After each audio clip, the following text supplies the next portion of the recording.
आइए आज आपको लेकर चलते हैं मध्य प्रदेश के धार शहर में, जहां एक ऐतिहासिक इमारत है जिसका नाम है भोजशाला। ये कोई साधारण इमारत नहीं बल्कि सदियों से चले आ रहे एक बड़े विवाद का केंद्र रही है। और पिछले दिनों मध्य प्रदेश हाई कोर्ट ने इस पर एक ऐसा ऐतिहासिक फैसला सुनाया जिसने सबको चौंकाकर और हैरान कर रख दिया।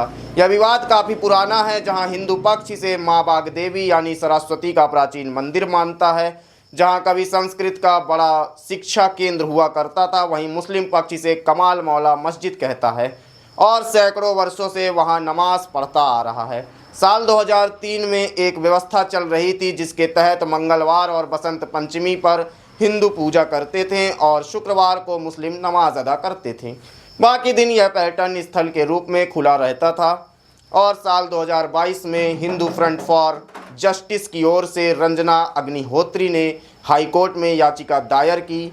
मांग थी कि भोजशाला का धार्मिक स्वरूप तय किया जाए, हिंदुओं को नियमित पूजा का पूरा अधिकार दिया जाए, नमाज पर रोक लगाई जाए और लंदन के ब्रिटिश म्यूजियम में रखी माँ बागदेवी की प्रतिमा वापस लाई जाए।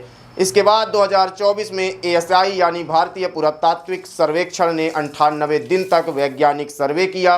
23 जनवरी 2026 को बसंत पंचमी पर सुप्रीम कोर्ट ने दिन भर निर्बाध पूजा की अनुमति दी। हाई कोर्ट ने 6 अप्रैल को 12 मई तक नियमित सुनवाई चली और फिर आया वो दिन जब हाई कोर्ट ने अपने फैसले में साफ कह दिया कि भोजशाला वास्तव में बागदेवी मंदिर है। कोर्ट ने अपने फैसले के पीछे एएसआई की सर्वे रिपोर्ट के मुताबिक पुरातात्विक और ऐतिहासिक तथ्यों का हवाला दिया, साथ ही अयोध्या मामले के फैसलों को भी अपना आधार बनाया। कोर्ट ने यह भी कहा कि भोजशाला में सरस्वती मंदिर और सांस्कृतिक शिक्षा केंद्र के प्रमाण मिले हैं। कोर्ट ने एएसआई के 2003 के उस आदेश को रद्द कर दिया जिसमें हिंदुओं को पूजा का अधिकार नहीं दिया गया था और मुसलमानों को नमाज की इजाज़त देने वाला आदेश भी खारिज कर दिया।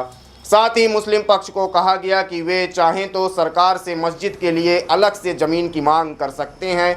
फैसले के बाद मध्य प्रदेश के मुख्यमंत्री डॉक्टर मोहन यादव ने कहा कि भोजशाला और पूरे धार क्षेत्र को अयोध्या की तर्ज पर विकसित किया जाएगा। उन्होंने यह भी कहा कि केंद्र सरकार से आग्रह कर ब्रिटिश म्यूजियम से बागदेवी की प्रतिमा वापस लाने के लिए हर संभव प्रयास भी किए जाएंगे।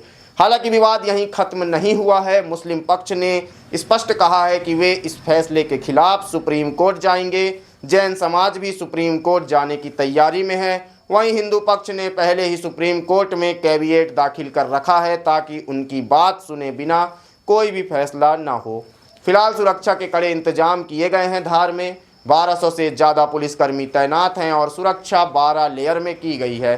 तो दोस्तों, धार की भोजशाला का यह मामला सिर्फ एक इमारत की कहानी नहीं, यह हमारे देश के इतिहास, आस्था और कानून के बीच एक जटिल रिश्तों की कहानी है।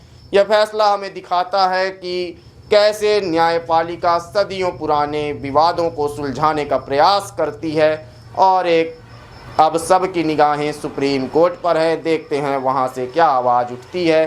तब तक के लिए आप देखते रहें मेरे पेज में ऐसी ही तमाम खबरें।